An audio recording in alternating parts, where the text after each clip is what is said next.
questão da FGV. Olha para mim.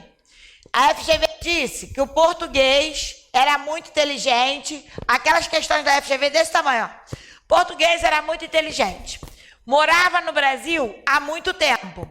Então ele já morava no Brasil, ó, ele morando no Brasil, ó, há muito tempo, dizia a questão. Olha a questão, presta atenção na sacada da questão. Quando ele diz que ele morava no Brasil há muito tempo, ele está preenchendo esse requisito aqui, ó. Quanto tempo ele tem que ter de Brasil? No mínimo 1 ano. Se ele morava no Brasil há muito tempo, ele tinha até mais de... Sacaram, né? Aí a questão diz que ele é gente boa. Ele tem idoneidade moral. Então, primeiro, a questão da FGV deu os requisitos que estão aqui. Só que deu sutilmente. Mas deu. Aí o que a FGV fez? Perguntou assim. O português, muito inteligente, ele mora no Brasil há muito tempo, ele é muita gente boa, ele tem reputação ilibada, nunca teve conta no Santander, não deve a ninguém. Aí ele diz assim, tá escutando, não tá? Aí ele disse assim, o português quer ser deputado federal e presidente da Câmara. Aí a banca diz, solucione, dê a solução. A banca não quer saber, a banca quer a solução. Gente, como o português, ele não pode concorrer. Se a banca quer a solução, pode concorrer ou brasileiro nato ou brasileiro... Porque para gozar de direitos políticos, obrigatoriamente tem que ser o quê? Brasileiro. Então, quando a banca diz, dê a solução, resposta. O português deverá solicitar a naturalização, porque ele mora no Brasil há muito tempo, porque ele vem de um país que fala a língua portuguesa e porque ele tem idoneidade moral. Ele pode concorrer ao cargo de deputado? Sim. Mas ele pode ser presidente da Câmara? Não. Resposta. Ele poderá concorrer ao cargo de deputado federal, mas jamais será presidente da Câmara, porque presidente da Câmara é cargo de brasileiro nato. Prestem atenção. Uma questão que envolve, no mínimo, na resposta, a combinação de 2 artigos. 2 artigos que eu digo são situações diferentes. Mesmo artigo em situações diferentes. Então, o que eu aprendo?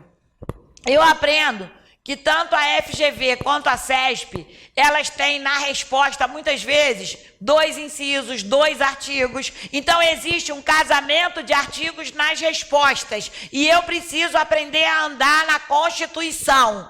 Quem não entendeu? Hoje, gente, quem mais passa em concurso público é quem sabe técnica de questão. Então, hoje, quando eu dou aula muito mais focado em te ensinar assim, ó, tô te dando a aula, mas tô te ensinando como você faz a questão. Porque se não fizer isso, chega na hora da prova, o aluno lê a prova e diz, caraca, a mulher não disse isso. Então, tô te dizendo que você tem que conseguir andar no livro. É como se fosse um elevador de artigos. Sacaram o que eu disse ou não? Beleza. Ok, vou continuar. Apagar. Vai tirar foto? Não?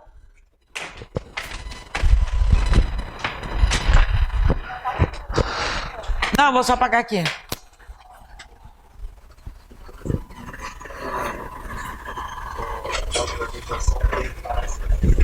Sim. É o 2A combinado com 12 parágrafo 3º para responder essa questão. Ok. 12 parágrafo 4º. Ó, se o brasileiro naturalizado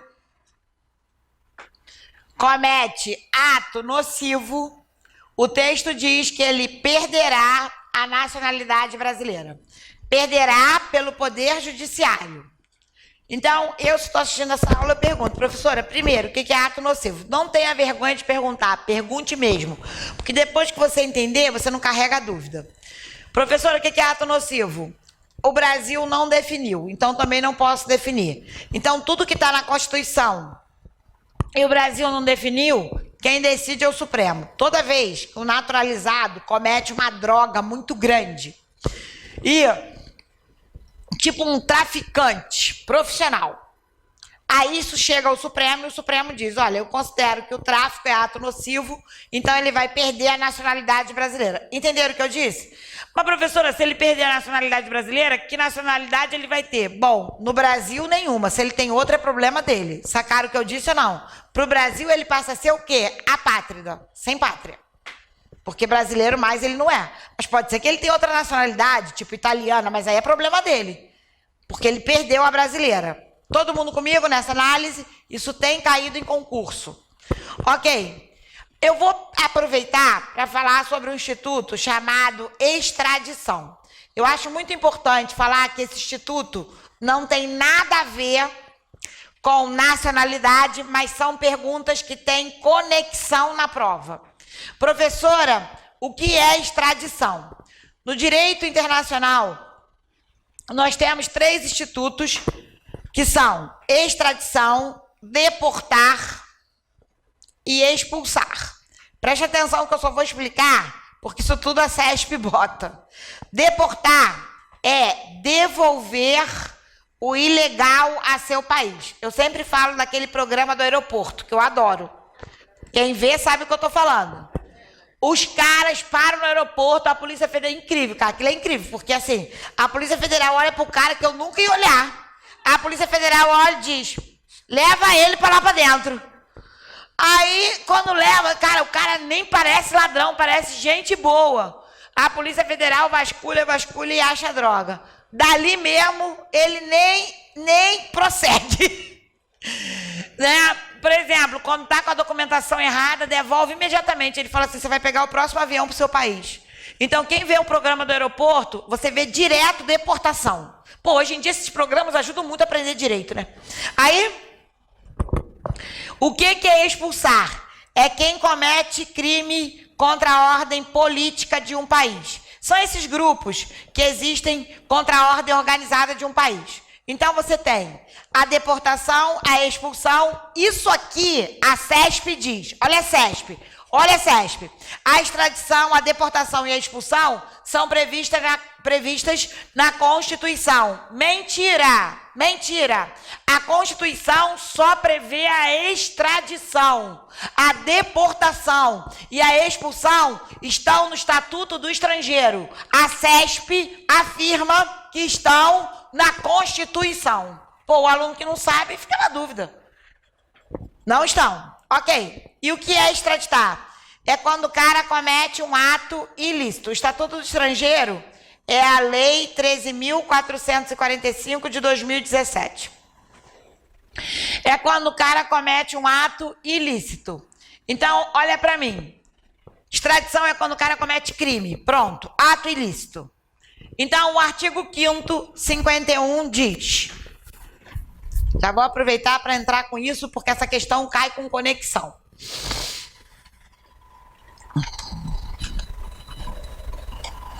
O artigo 5º, 51 diz... 5º, o L, isso aqui é um L. Professora, que L feio, tá? Mas é um L. Ok, o L significa 50. Então, é 5º, 51, tá? O 5º, 51 diz... O brasileiro nato não será extraditado. Vou explicar, mas eu vou começar pelo outro. E o naturalizado só será extraditado se cometeu o crime antes ou a qualquer tempo pelo tráfico. Por isso que eu dei exemplo aqui do tráfico. Não fiz à toa, não. Aqui, ó. Eu falei, suponha que um super traficante, não foi o que eu disse? Ó, olha a banca juntando as duas questões. Juntando o 5º com 12, o 5º com 12. Olha o elevador de questões. Então, a banca diz, determinado cara perdeu a nacionalidade brasileira, o crime foi o tráfico, beleza? Pelo Poder Judiciário. Quais são as consequências? Está comigo, não tá? Então, o naturalizado que comete ato nocivo perderá. Primeira consequência, se ele deixa de ser brasileiro, ele perde os direitos políticos. Ele perde os direitos... Pergunta da questão. Primeiro, 15.1. Ele perde os direitos políticos. Ele não pode mais votar e ser votado. Professora, mesmo que a senhora não tenha dado, é raciocínio lógico, porque no Brasil só vota quem é brasileiro. Se ele não é mais brasileiro, ele perdeu. Então, primeira consequência, ele perde os direitos, ainda pode sofrer a extradição. Olha, e essa é a CESP. Ela pega os artigos, faz uma conclusão e pergunta a vocês. Então, não adianta mais vir aqui, eu não consigo dar essa aula, gente. Eu venho, hoje eu vou dar o quinto. O quinto, ele cai misturado com outros artigos. O 12 misturado com outros artigos. Então, a gente precisa dar aula no nível da prova. Para você já ser... para você já ir treinando no esquema do concurso. Amém?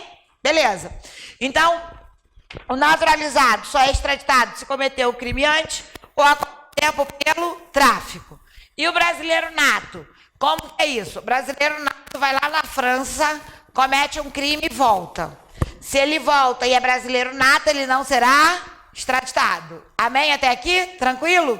Perfeito. O Brasil não entrega ele para a França. E o quinto 52 diz que o estrangeiro, olha a lógica, não será extraditado nem por crime de opinião, nem por crime político. Gente, olha a lógica. Eu quero que vocês estudem com essa lógica. Ele diz, estrangeiro não será extraditado nem por crime de opinião, nem por crime político. Por que estrangeiro não é extraditado por crime de opinião? Porque o Brasil preserva a liberdade de expressão.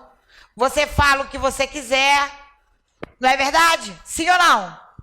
Só que é vedado o anô, você pode falar o que você quiser. Tanto é, gente, que você pega esses canais de crítica, os caras falam o que querem. No Brasil, todo mundo fala o que quer, eu não estou reclamando, não. Só estou mostrando que tem gente que chega a ser abusiva na hora de falar, de emitir uma opinião sobre outra pessoa, que fale. Eu acho que tem que ter liberdade, mas que fale com mais respeito. Tem gente que faz uma baixaria do falar. É mentira ou verdade da professora? Se o Brasil vive a liberdade de expressão, como é que vai extraditar alguém por opinião? Não teria o quê? Não teria lógica. Se o Brasil concede asilo político, o Brasil concede, certo ou errado?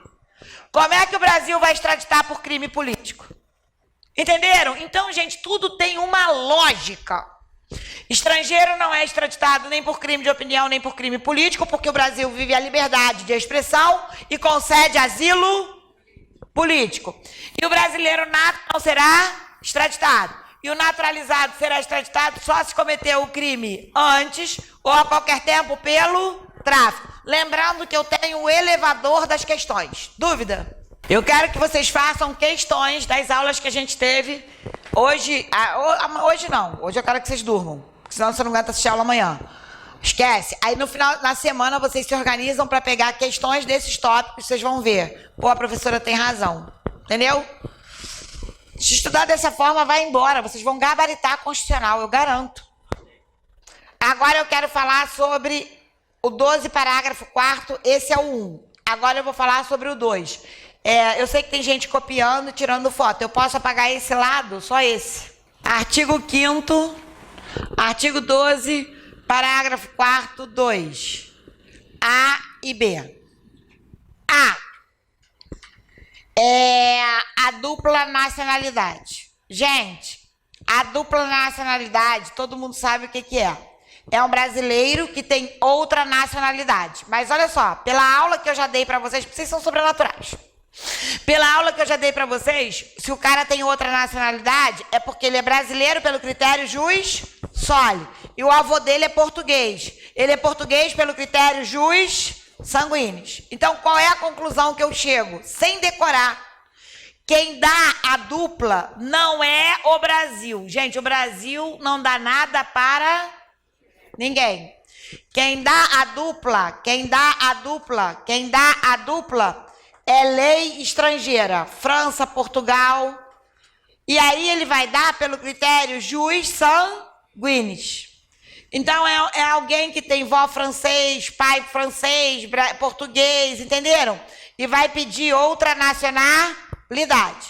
Então, a dupla nacionalidade não é um instituto do Brasil, é um instituto de lei estrangeira e você tem algum vínculo com ele e você solicita pelo sangue. Ponto.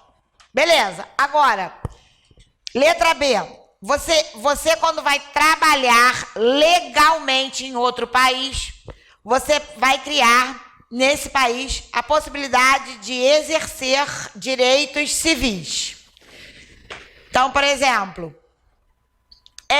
aqui você tem uma nacionalidade, digamos assim, para fins específicos. Então, por exemplo, vou dar um exemplo.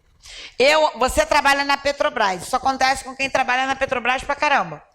O cara é engenheiro da Petrobras e tem um grande cargo, aí a Petrobras chega e diz, vou te mandar para Singapura, porque manda mesmo. Aí fala, ó, vou arrumar a tua vida em Singapura, vou te mandar com a documentação. Gente, a documentação dá a ele o direito de usar toda a documentação legal em Singapura, botar o filho na escola. Por quê? Porque ele está indo para Singapura legalmente. Então, ele tem toda a documentação. Mas preste atenção, ele tem nacionalidade para fins específicos. Ir e vir, usar o sistema de saúde, comprar bens, dirigir carro, mas ele não cria vínculo jurídico com Singapura, porque a nacionalidade dele continua sendo qual? Brasileira. Isso acontece com o Neymar. O melhor exemplo é Neymar, porque ninguém mais esquece, né? Neymar.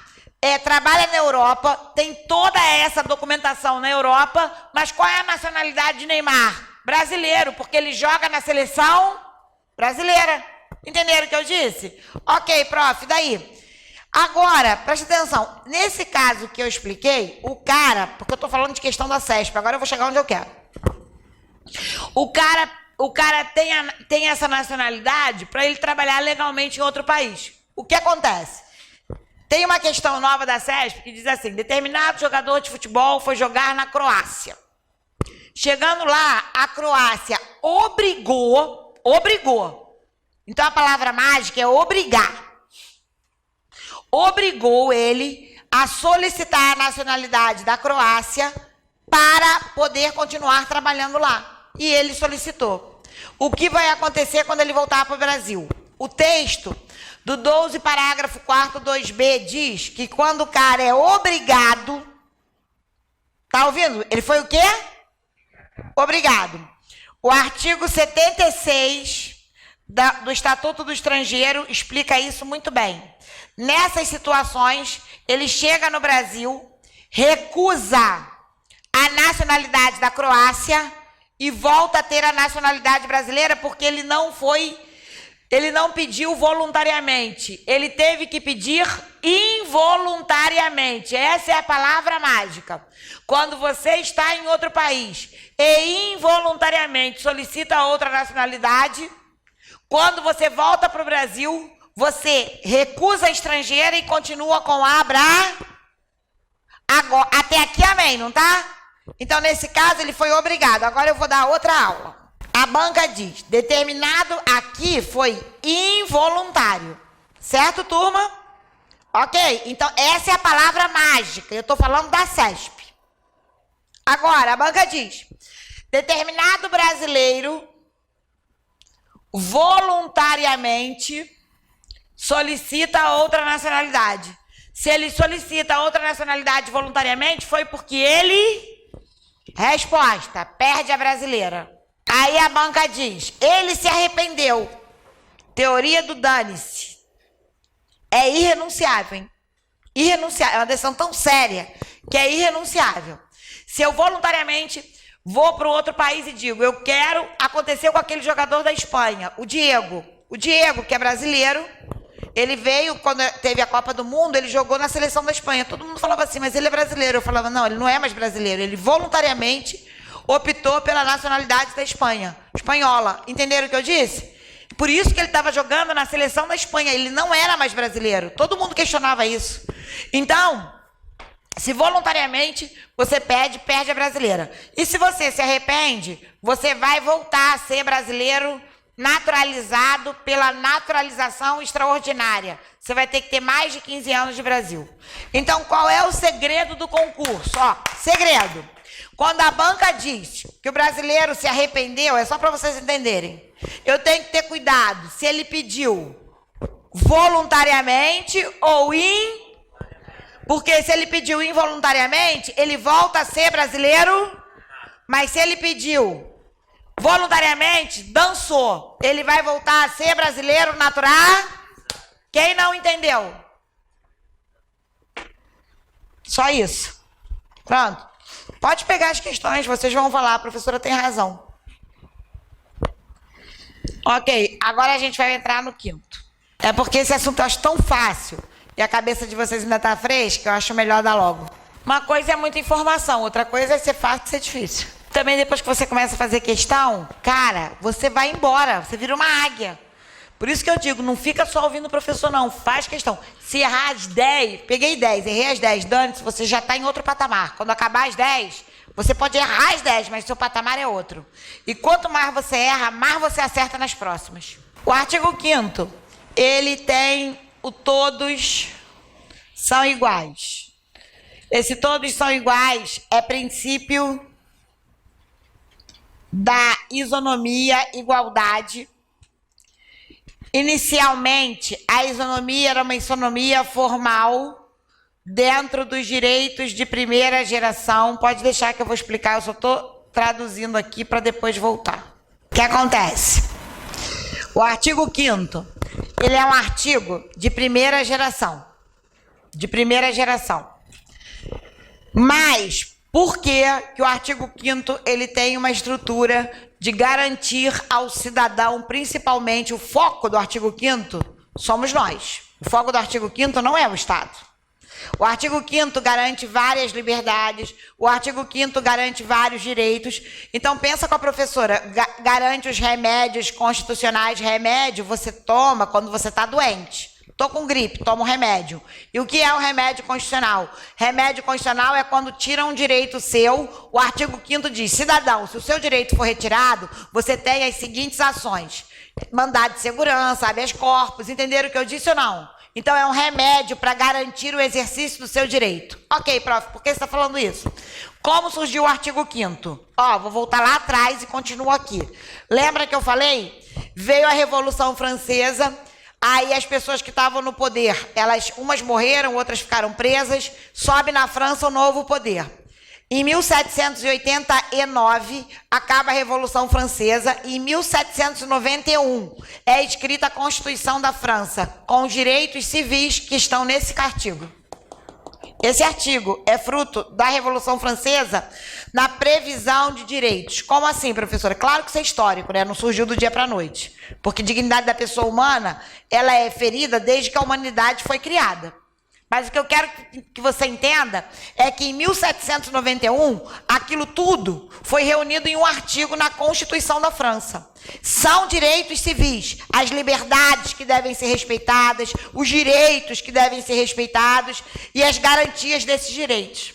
Então, direito civil é direito de primeira geração, previsto na Constituição da França, assim que acaba a Revolução Francesa. Quando acaba a Revolução Francesa, por que era importante ter, naquele momento, a realização de um artigo como esse? Porque lembra o que eu disse? Eu disse, o rei dizia, o rei sou eu e o povo que morra. Para que vem o artigo 5º? Para limitar a ação do Estado. Então, qual é o objetivo do artigo 5º? Garantir para nós, a parte mais fraca na relação direitos, e limitar a ação do Estado. Olha o que diz o artigo 5º, inciso 3. O 5º 3 diz, ninguém será submetido a tratamento desumano ou tratamento degradante. Isso é para o Estado ouvir. Olha, Estado, acabou, agora tem limite. Então, os direitos de primeira geração, eles surgem na Constituição da França em 1791. São eles, os direitos civis e os direitos políticos. Os direitos civis são base do artigo 5º, os direitos políticos estão no 14 a 17. Após a Primeira Guerra Mundial, vêm os direitos de segunda geração. Os direitos... Porque assim, como é que a Constituição engorda? Essa é a pergunta. Professora, eu percebo, por exemplo, que a Constituição inicialmente era fininha e foi engordando. Então a pergunta é, por que um livro engorda? Porque quem constrói direito é o fato social. Se a sociedade muda a história, o texto cresce em direitos. Os direitos surgem dos fatos. Então, após a Primeira Grande Guerra Mundial... O que a Primeira Grande Guerra Mundial destrói? A grana do mundo. Porque, para quem não sabe, aqui o Estado era liberal. O Estado, nos direitos de primeira geração, não fazia intervenção na economia. Então, quando a Primeira Guerra Mundial estoura e ela acaba, em 1929, tem a quebra da Bolsa de Nova York, que até hoje é a maior quebra econômica do mundo. Aí o que o Estado aprende? Olha o Estado. Como é que o Estado aprende? Na dor.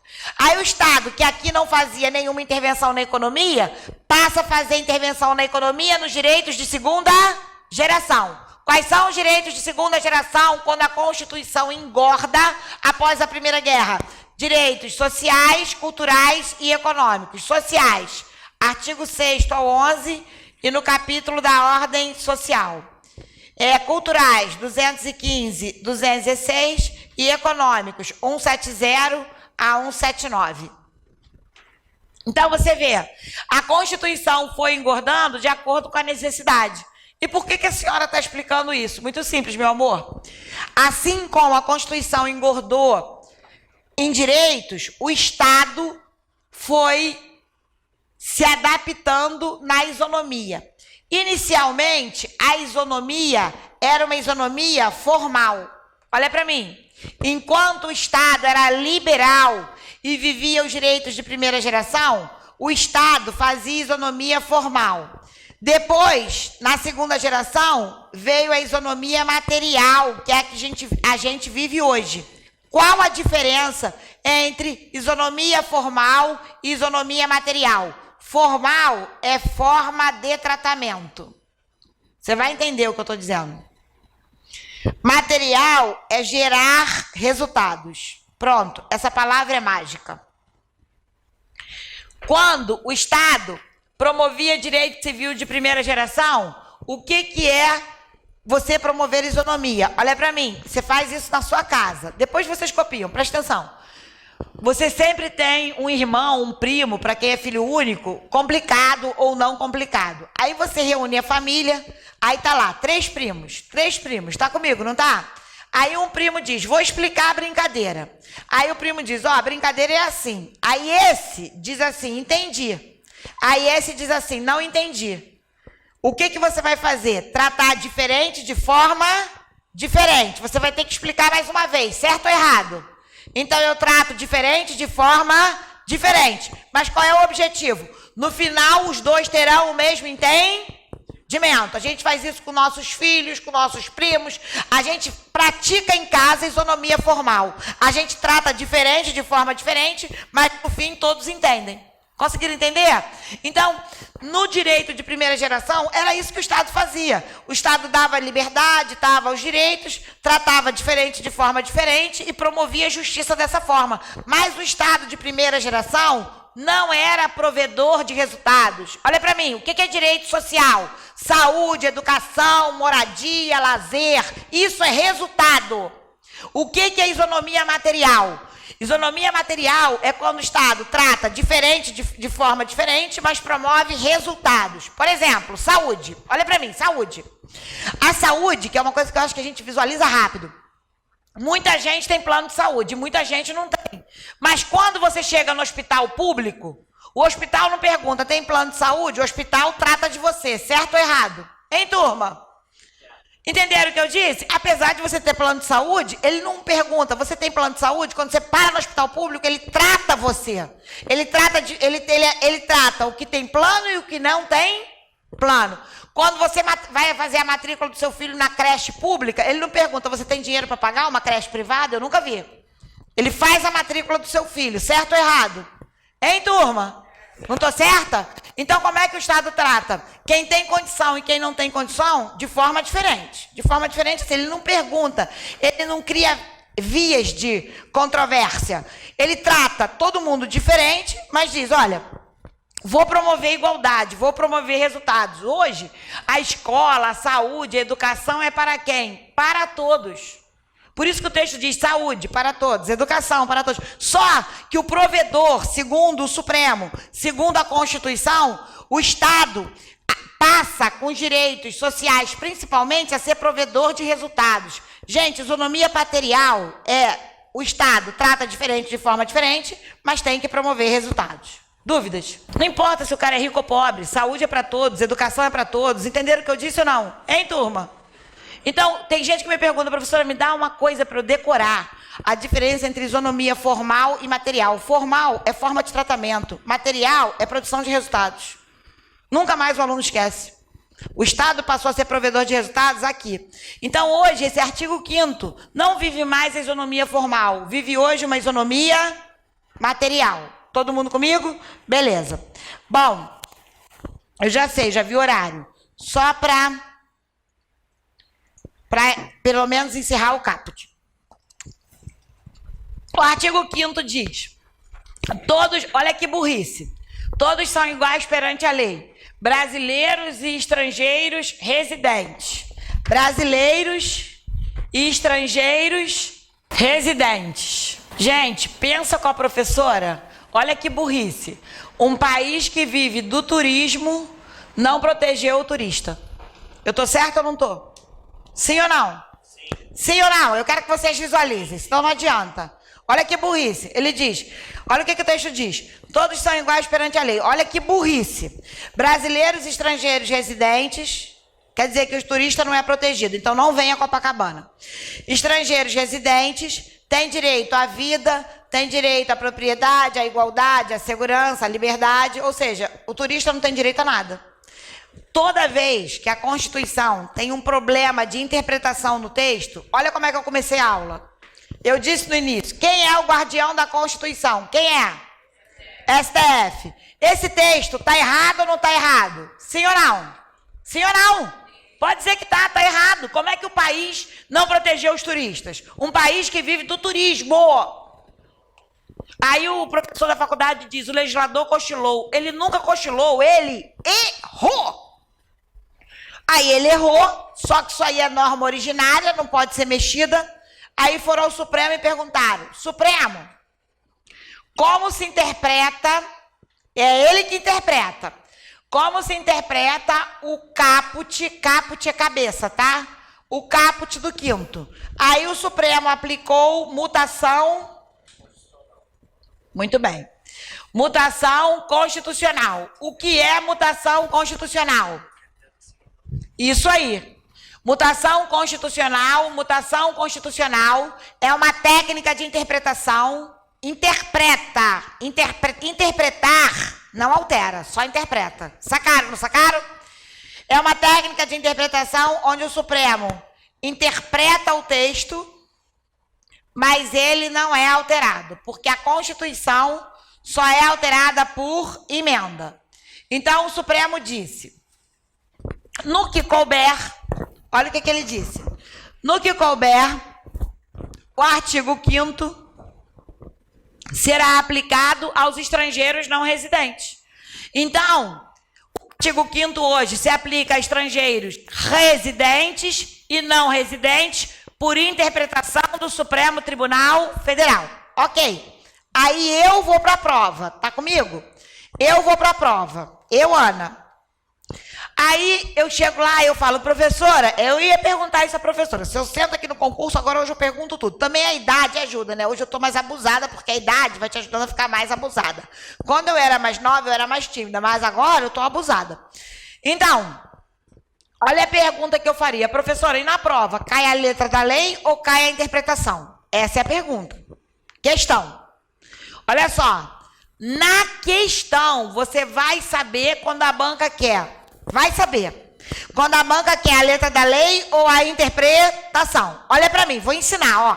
A banca diz, marque a opção correta.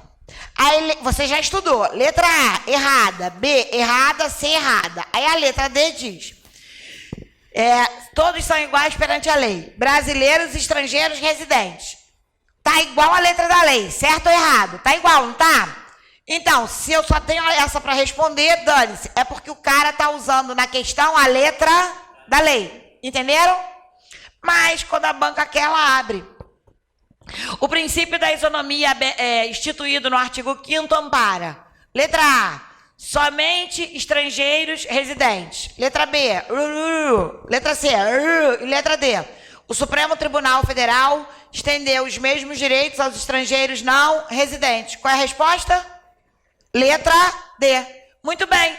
Então, você no concurso sabe quando a banca quer ou a letra da lei ou o que o Supremo interpretou. Nunca tem as duas respostas. Entenderam? Então não fique nessa cachaça. Tem aluno que me pergunta, e se tiver as duas? Nem eu respondo na lata, meu irmão. Se eu pegar uma questão que eu vejo a letra da lei e o que o Supremo entende, eu vou orar e vou fazer unidunité. Unidunité, salame, mingue. Porque pensa comigo, não pode ter as duas respostas. A banca me dá o caminho para eu escolher uma das opções. Quem não entendeu o que eu disse? Ok. Então, o artigo 5º ampara a isonomia material hoje, não mais só formal. Foi criado com fulcro na formal, mas hoje o Estado tem uma outra aplicabilidade dos direitos. O artigo 5º sofreu mutação constitucional. Mutação constitucional é uma técnica de interpretação. O Supremo dá uma nova interpretação, mas o texto não é alterado. E no concurso, eu vou saber quando a banca quer uma coisa ou quer outra coisa. Dúvidas pertinentes. Ok, a gente volta então 1 hora com a continuação do 5º. Todo mundo, eu não sei se pode deixar o material aqui, pode? Então, pode deixar o material para você não carregar, não deixe de voltar e não vá para casa, não vá a casamento, não vá a nada, bem? Beleza, até mais.